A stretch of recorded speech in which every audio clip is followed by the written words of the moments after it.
৮ ম্যাচে ৮ জয়। নিখুঁত এই পরিসংখ্যান নিয়েই সবার আগে শীর্ষ ৪-এ থাকা নিশ্চিত করে প্লে অফে উঠে গিয়েছে রংপুর রাইডার্স। প্লে অফে রংপুরের সঙ্গী হওয়ার দৌড়ে এগিয়ে আছে আরও দুটি দল, চিটাগাং কিংস ও ফরচুন বরিশাল। কাগজে কলমে অবশ্য প্লে অফের দৌড়ে টিকে আছে অন্য ৪টি দলও। ৪২ ম্যাচের প্রথম পর্বের ২৮টি ম্যাচ শেষে প্লে অফের দৌড়ে টিকে থাকতে কোন দলকে কী করতে হবে আসুন জেনে নেই। রংপুর রাইডার্স। অপরাজিত ফর্মে থাকা রংপুর রাইডার্স ইতোমধ্যে ৮ ম্যাচে ১৬ পয়েন্ট নিয়ে প্লে অফ নিশ্চিত করে ফেলেছে। এখন শীর্ষ ২-এ থাকা নিশ্চিত করতে দলটিকে বাকি ৪ ম্যাচের মধ্যে অন্তত একটি ম্যাচ জিততে হবে।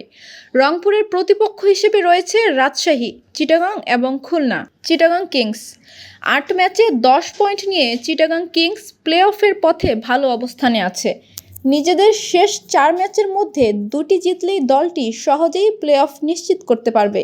তবে ঘরের মাঠে ঢাকা ক্যাপিটালসের বিপক্ষে জয় পাওয়া তাদের জন্য গুরুত্বপূর্ণ। বরিশাল খুলনাকে হারালে চিটাগাংয়ের পথ আরও মসৃণ হবে। চিটাগাংয়ের ম্যাচগুলো ঢাকার পাশাপাশি রাজশাহী, সিলেট এবং বরিশালের বিপক্ষে। ফরচুন বরিশাল। ৭ ম্যাচে ১০ পয়েন্টে থাকা বর্তমান চ্যাম্পিয়নদের হাতে রয়েছে ৫টি ম্যাচ। এই ৫ ম্যাচের মধ্যে মাত্র ২টি জিতলেই তাদের প্লে অফ নিশ্চিত হয়ে যাবে। বরিশাল ২টি ম্যাচ খেলবে খুলনার বিপক্ষে। এছাড়া সিলেট, ঢাকা এবং চিটাগাং তাদের প্রতিপক্ষ। খুলনা টাইগার্স। খুলনার সংগ্রহ ৭ ম্যাচে ৬ পয়েন্ট। প্লে অফ নিশ্চিত করতে তাদের ৫ ম্যাচের মধ্যে অন্তত ৩টি ম্যাচ জিততেই হবে। ১-২টি ম্যাচ জিতলে তাকিয়ে থাকতে হবে অন্য দলের ফলাফলের দিকে।